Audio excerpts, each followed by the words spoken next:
And it's the most ridiculously stupid question. But how on earth isn't this shit? I watch a lot of That's the film. thing. That's almost like people.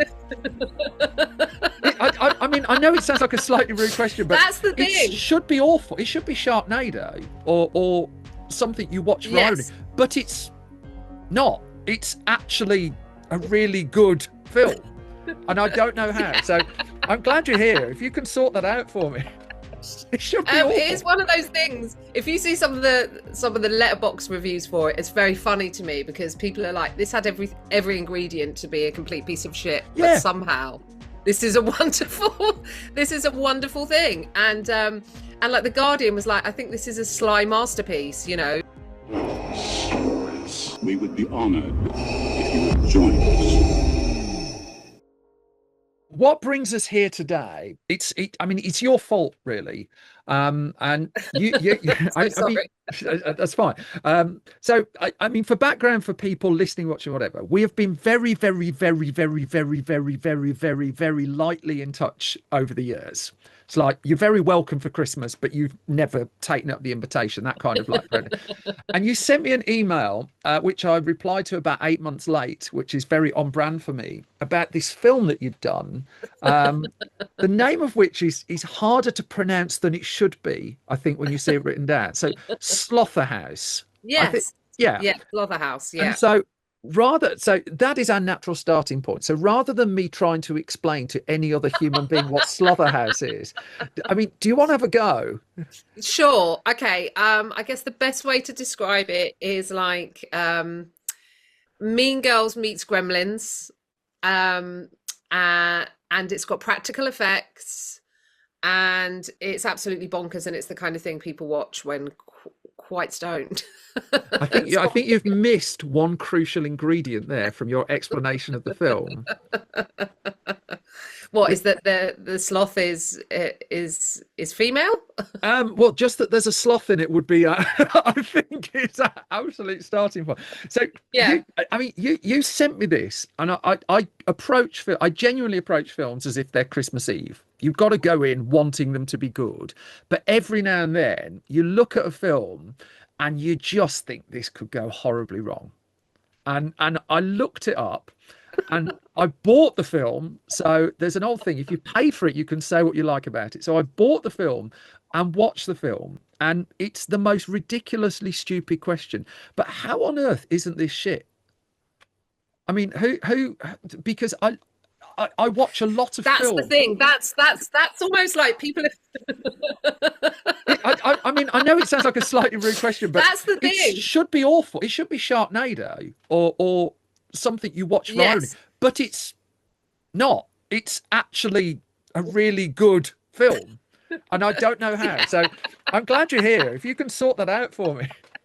It should be awful. It is one of those things. If you see some of the letterbox reviews for it, it's very funny to me because people are like, "This had every ingredient to be a complete piece of shit," Yeah. but somehow this is a wonderful thing. And like the Guardian was like, "I think this is a sly masterpiece," you know. So I almost begrudging, right? yeah, like well, no, but they were. I mean, I think the film reviewer actually loved it, Yeah. and is a big fan of indie film and wrote a very glowing like kind of review of it. And then I think the TV reviewer did a review and hated it. So yeah, so I think I mean, if you speak to Bradley, who wrote the script, he said what was the most ridiculous idea that he could come up with and run with. Yeah. And see if he can make a film. I don't even know if that is more front and center, as opposed to kind of, would it be fun to have this very cute thing be evil? And then the parallels obviously between how lethal teenage girls can be alongside, so something that looks innocent from the outside, which the film does quite cleverly, I think, is kind of take these kind of something kind of pretty and innocent. Yeah.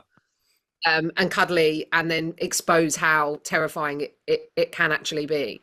So I auditioned for it when I put in a tape, which is I hate this now, like that I can't get into a room because I'm such a person who I feel like I need to be in the room. I feel like when I'm auditioning, I want feedback from the director to kind of go, I'm just, because otherwise you're just taking this stab in the dark at the character. And this is an American. She's head of a sorority. So when I initially auditioned, I put a tape in. I was on a boat, a princess cruise boat. I was hosting. This is so bizarre. In my other life as stand-up comedian, I get asked to do insane stuff. Like they were doing a culinary cruise on Princess Cruises. So it was like Michelle Roux Jr., John Turode, Lottie from Bake Off. And they were hosting these big Q&As and big talks. And I had to do the Q&A. So they were like, we'll bring in a comedian. And so me and my husband got to go on a lovely, all expenses paid, and get paid very well to host this culinary weekend where I sort of interviewed them. And the audition for this came in. I'm on a boat, just kind of gently rocking backwards and forwards, acting out probably the two scenes that I think they were like, oh, we got your job. You got the job when we saw you do Drunk. And I've played Drunk so many times now. I'm beginning to think that people think I'm an alcoholic because I seem to be able to do that. So I had to do a being drunk, which is quite easy on a boat. And then my big scene later on, which I don't know if I can say a spoiler as to what that is. I wouldn't spoil that.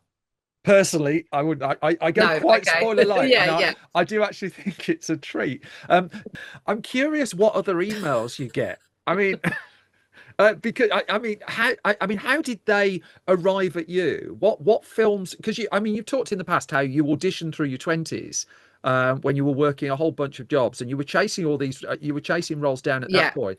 Now, what are people coming, apart from like killer sloth movies, what are people coming to you with? Hopefully someone who's lived a bit, but I think that's what they're looking for when they come looking for me.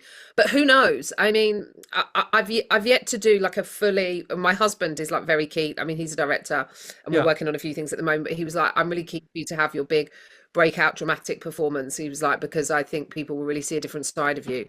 But I think for this, I think when people come looking for me as like in my 20s, one of my big ones, I think was Fish Tank. Yeah. The Andrea Arnold film that won the Palme d'Or. Yeah. I had a couple of auditions for that.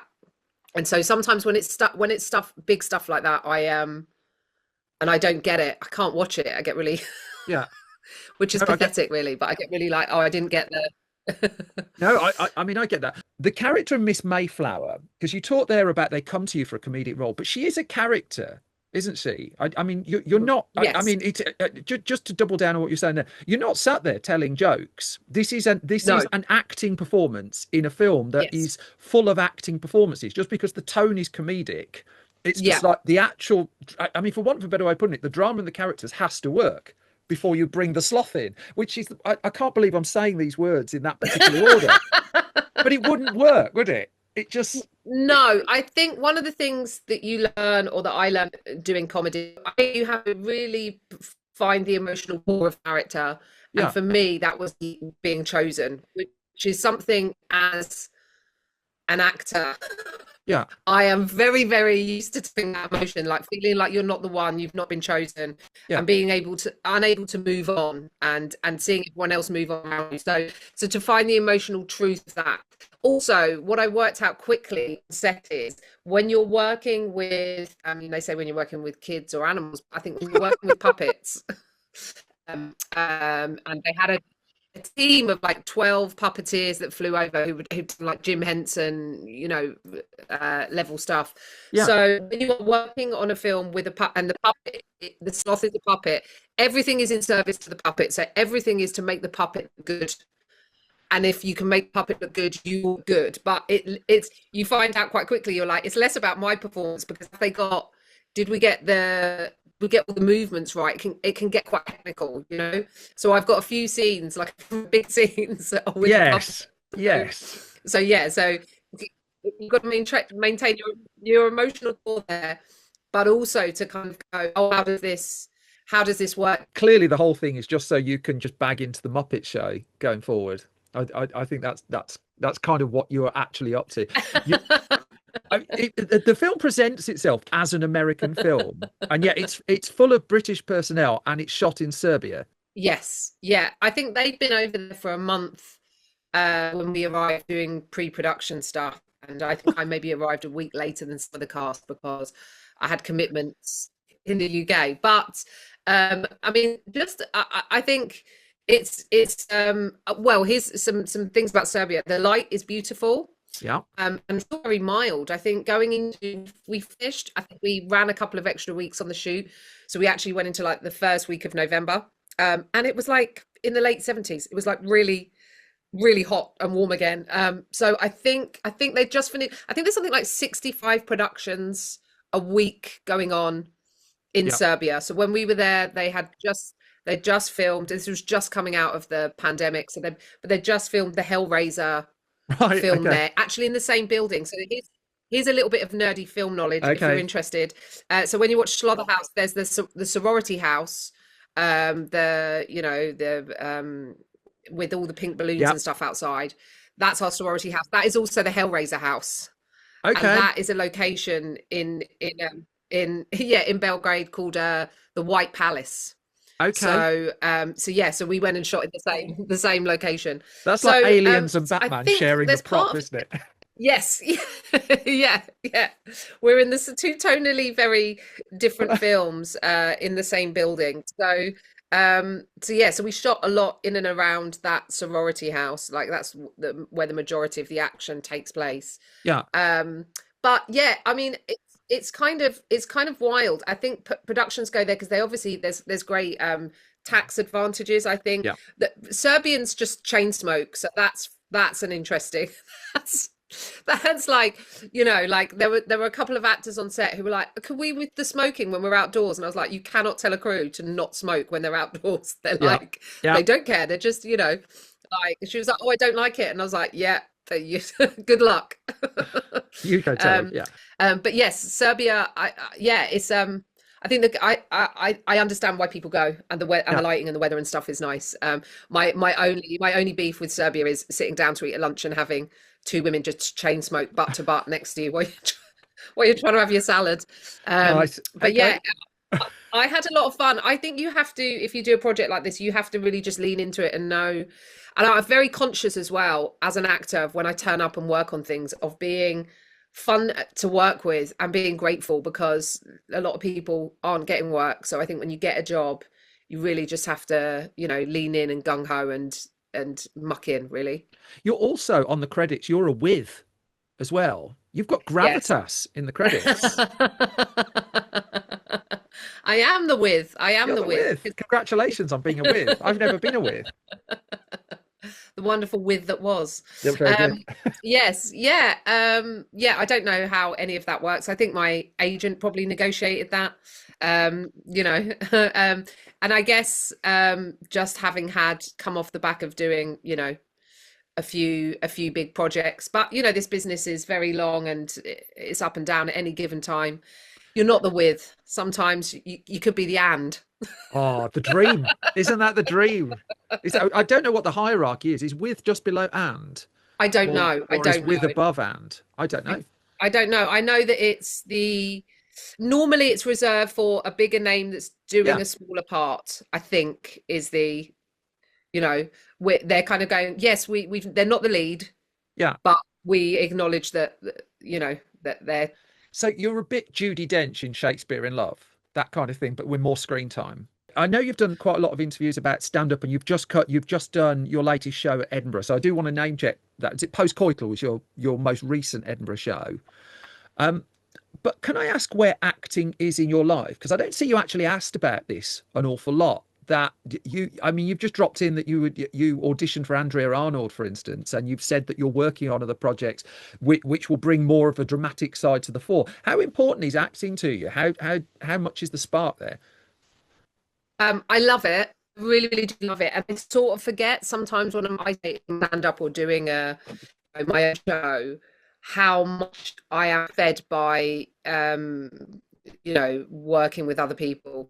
Yeah, creating an artistic, something that's not all on my shoulders, or I'm sort of energized by other creativity and other performers and other ideas, and even doing podcasts. I did a podcast and I was like, it's great being in the room, just zipping backwards and forwards and collaborating with people and getting to have that energy and momentum. And I think obviously because I've just done the Edinburgh in August, it felt very much your solo show is like on you every time. You're like, okay, I'm going in, I'm doing this, and there's interaction with the crowd, but we're not sort of creating from the ground up. So acting was always the thing that came first. Yeah.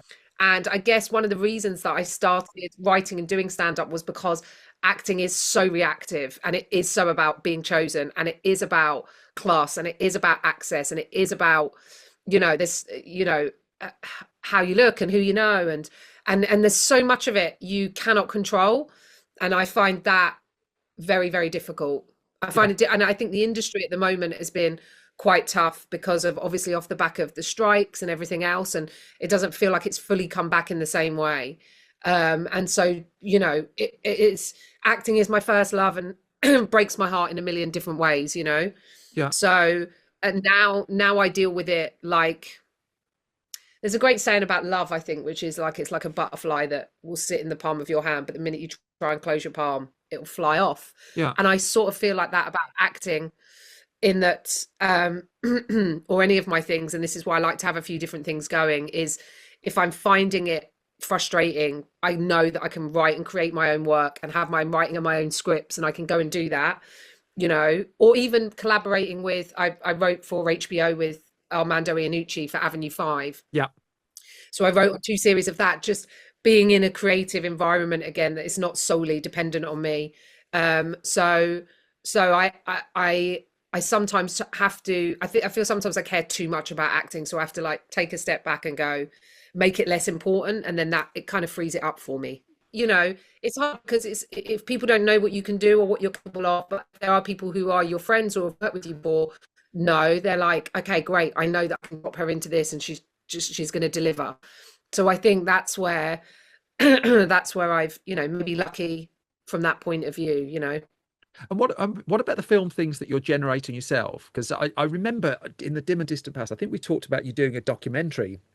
Was it on plastic surgery? I think it was that you were working on at one point. Yes, yeah. So we shot some stuff. I was doing a TV show called The Weekly at the time, which was like I think I was the first British female correspondent on like a late nighty type thing.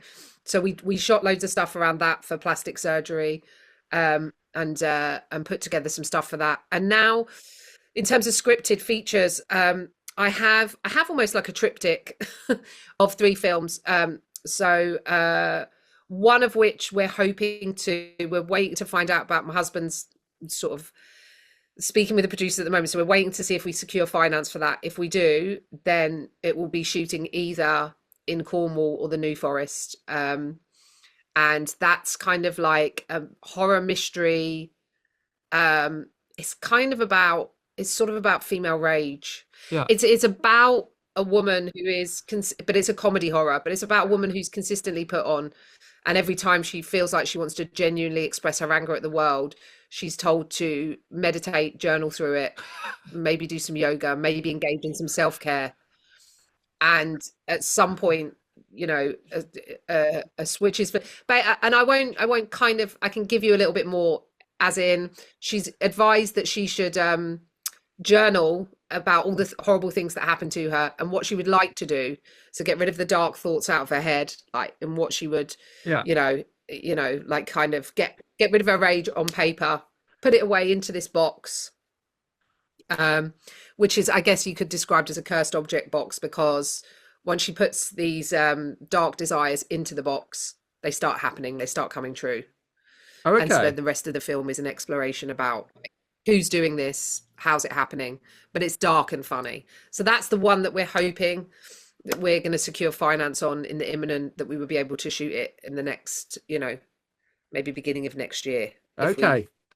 That, and I also have a stupid vampire film as well. Love it already. So I'm waiting to see what will happen with that. I think that, yes, yeah, it's about a perimenopausal vampire. Okay. A woman who gets of course turned. it is. Yeah. So is there a sloth in it? Yeah. There's no sloth, but there is themselves. a woman who's kind of going, like, if I wanted to live forever, could it have not been whilst I was in perimenopause? So again, it's a comedy horror. and there will be blood, just not the blood you're expecting. Yeah, so I think the idea is that we'll try and get somewhere with these, and we'll try and raise. I mean, the vampire one is actually with someone quite major at the minute, so we'll see where that goes. But for me, that's where all the exciting stuff is sort of happening. I think less and less TV seems to be where, because I even think TV has gone now. We've reached peak TV. We've gone into, and we're still seeing more and more A-list, former or movie actors, but doing so much stuff. I feel it's almost like overwhelming. Yeah. And I also just like the idea of telling a story, beginning, middle, and end, and not necessarily characters that we need to see for like 12 episodes. So and I think the things that are getting people back into cinema now are horrors and comedy, or even rom-commy, and the audience is a lot of women over 35 and over 40 are the ones spending money on cinema. So hoping that I'm able to tap into some of that market. So, I mean, what was I going to the film nerd in you, and I reckon we've got about 5-10 minutes left. So if I can just dig into your head on this, what was the last great film that you watched? What are the films you're watching that are impressing you at the moment? Doesn't have to be a new All the horrors. The horrors are like, I mean, of the past few years, Get Out, I feel like was a real moment of showing, that horror has this place to also do amazing social commentary and open up ideas, and we're not as basic as kind of like it's just a slash and dash, because we did go through an era of that kind of sort of film. I just saw Weapons the other night. I mean, I'm obsessed with Julia Garner. Like, for me, like I will watch her. I feel like of all of the sort of actresses that I've watched in the past few years, I really feel like you lose her. You just see the character that she's bringing, and she's so different in everything she's in. And I obviously, like, of TV stuff like Ozark, I'm a mega fan of. So I feel like, sort of, I was really impressed by, I've loved the Ari Aster films, Eddington, Hereditary, and Midsommar. See, what's interesting to me is, and I don't know anyone who's ever been to the museum that I can discuss this with. Have you ever been to the Museum of Jurassic Technology? I haven't. No, they don't have one of those in Birmingham. Yeah. It's in Culver City. And it's like this weird little, I think it won a MacArthur grant. It's like weird mixing a museum and up stuff. And I definitely think Ari Aster frequents that, because there's a whole miniatures of caravans, and it's called American Nomadic Living, and it's got all of the little miniatures like in Hereditary. And then there's this room with all this sort of occult deity, goats, all, like basically everything you see in Midsommar. I'm like, I definitely think he's been inspired. And like I love the way his brain works, or those films work in order to like kind of probe and uncover uncomfortable truths or ideas. And I like being scared. I do. Talk to me. Yeah. Which I think is the Raka Raka guys. I mean, that's been a huge thing, because obviously they come from a comedy background and doing YouTube stuff. And I think theirs was like the most, because I know there's another comic, an Australian comic who's friends with them from Adelaide, and he said that they sold it at Sundance, or they took it. I think they made it with the Australian Film Board. Then they sold it at Sundance, and I think it was A24's second highest grossing film after Everything Everywhere All at Once. Yeah, which were just like some little film that could from Australia. That, and what I love about it is that there's maybe like one or two actors that I might vaguely recognise, and the rest they're like fairly unknown, which is one of the great things about horror as well, is that this like attaching of names of like, the story is almost better if you know the actors less.